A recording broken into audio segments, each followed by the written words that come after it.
Welcome to citizens pulse. నేను మీ రాజేష్.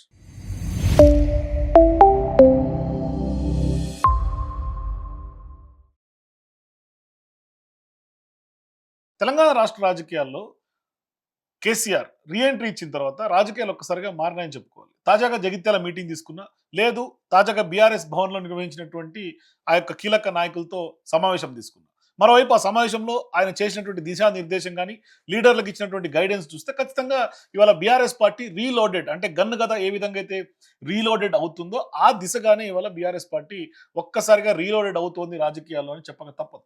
అయితే ఇవాళ బీఆర్ఎస్ పార్టీ తెలంగాణ రాష్ట్ర రాజకీయాల్లో పూర్వ వైభవం కోసం వేస్తున్నటువంటి వ్యూహాత్మకమైనటువంటి అడుగులు చూస్తుంటే ఖచ్చితంగా ఇవాళ పార్టీ వ్యవస్థాపక దినోత్సవం సందర్భంగా జరిపినటువంటి సమావేశంలో తీసుకున్నటువంటి కీలక నిర్ణయాలని చెప్పాలి. సో ఇప్పుడు ఆ యొక్క నిర్ణయాలు గులాబీ శ్రేణుల్లో అయితే ఒక కొత్త చర్చకు దారితీస్తుంది. అయితే ప్రధానంగా పార్టీకి సంబంధించినటువంటి అన్ని కమిటీలను, ఒక సెంట్రల్ కమిటీ తప్ప అన్ని కమిటీలను కూడా రద్దు చేసి కొత్త రక్తం ఎక్కించేందుకు ఇవాళ బీఆర్ఎస్ పార్టీ సిద్ధమవుతుండటం, మరోవైపు పాత తరం నాయకుల ఆధిపత్యానికి కూడా స్వస్తి పలికి యువతకు పట్టం కట్టాలనే సంకేతాలను ఇచ్చినట్టుగా స్పష్టంగా కనిపిస్తోంది అనే చర్చ ఇవాళ రాజకీయ వర్గాల్లో కూడా వినిపిస్తోంది. అయితే ఇక్కడ ప్రధానంగా బీఆర్ఎస్ పార్టీ నాయకుల పైన కూడా కొంత కేసీఆర్ గారు కొంత ఆగ్రహం వ్యక్తం చేసినట్టు కనిపిస్తుంది. అంటే ప్రధానంగా ఇప్పుడు జరుగుతున్నటువంటి రాజకీయ సినారియో కనుక తీసుకుంటే, ఇతర అధికార పార్టీగా ఉన్నటువంటి కాంగ్రెస్ పార్టీ, ఆ పార్టీ నాయకులు చేస్తున్నటువంటి రాజకీయాలు, అట్లాగే వాళ్ళ వాడుతున్నటువంటి భాషా పదజాలం, ఇవంతా కూడా చూసిన తర్వాత రాజకీయాలంటేనే జిగుప్స కలిగేలాగా ఉన్నటువంటి నేపథ్యంలో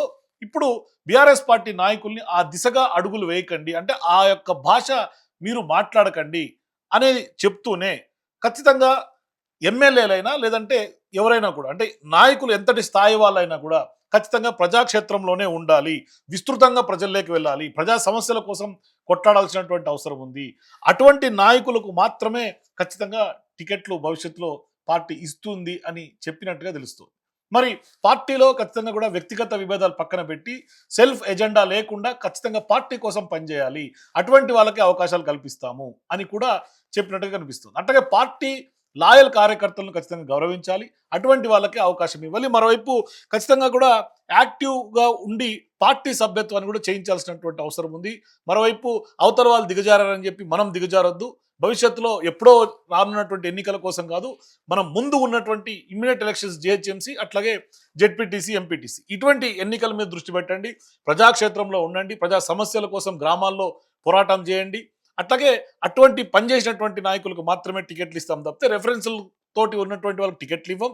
పైగా ఇవాళ కొత్తగా వచ్చినటువంటి పార్టీలను కూడా పట్టించుకోవాల్సినటువంటి అవసరం లేదు. మరోవైపు రాష్ట్రంలో కొనసాగిస్తున్నటువంటి కాంగ్రెస్ పార్టీ అరాచక పాలన, అట్లాగే సీఎం రేవంత్ రెడ్డి వేస్తున్నటువంటి అడుగులు, చీప్ రాజకీయాలు, మీరు కూడా చీప్గా మారొద్దు, అటువంటి భాష వాడొద్దు అంటూ కూడా దిశానిర్దేశం ఆ పార్టీ క్యాడర్కి ఇచ్చినటువంటి నేపథ్యం.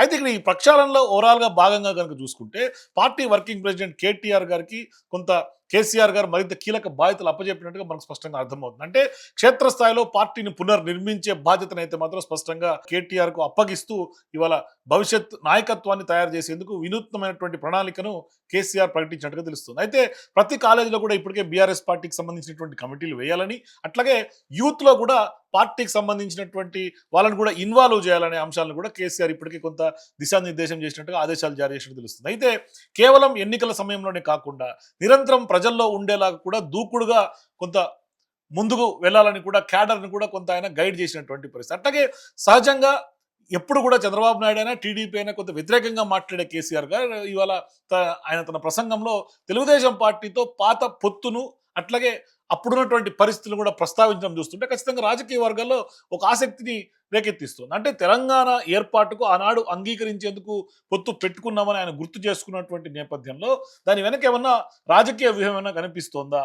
ఇది కేవలం గతాన్ని గుర్తు చేసుకోవటమా? లేదు, ఎందుకంటే సుదీర్ఘమైనటువంటి బీఆర్ఎస్ పార్టీ ప్రస్థానం, 25 ఏళ్ల చరిత్ర, మరి గతంలో ఏదైతే 40 ఏళ్ళు క్రాస్ చేసినటువంటి టీడీపీతో ఇవాళ పోల్చుకున్నటువంటి నేపథ్యంలో రీజనల్ పార్టీస్గా టీడీపీ బీఆర్ఎస్ మాత్రమే సుదీర్ఘమైనటువంటి చరిత్ర మిగిలింది. సో ఇటువంటి నేపథ్యంలో లేదంటే కొంత రాజకీయ కొత్త సమీకరణాలకు ఏమైనా సంకేతమా అన్నది కూడా కొంత క్యాడర్లో కానీ తెలంగాణ రాష్ట్ర రాజకీయ వర్గాల్లో కానీ ఒక రకమైనటువంటి చర్చ బయలుదేరినటువంటి నేపథ్యం. అయితే ఇక్కడ ప్రధానంగా సీఎం రేవంత్ రెడ్డి పైన తనదైనటువంటి శైలిలో కేసీఆర్ అయితే విమర్శలు గుప్పించారని చెప్పుకోవాలి. తాజాగా నిన్న కూడా వ్యక్తిగతంగా ఆయన తన పేరును ఎక్కడ కూడా పలకకపోవటం, పెద్దగా ఆసక్తి చూపలేదని కూడా కూడా చెప్పాలి. అంటే ఇప్పటిదాకా సీఎం రేవంత్ రెడ్డి పేరు కేసీఆర్ గారు ఎక్కడ కూడా బహిరంగ సభల్లో గానీ, మీటింగుల్లో గానీ, పార్టీ ఇంటర్నల్ మీటింగుల్లో కూడా మాట్లాడకపోవటాన్ని, అట్లాగే రాజకీయ ప్రత్యర్థి పేరు సంబోధించడం ఇష్టం లేని తన పంతానే కేసీఆర్ గారు ఇప్పటికి కూడా అనుసరిస్తున్నారా అని అనిపించక మానదు.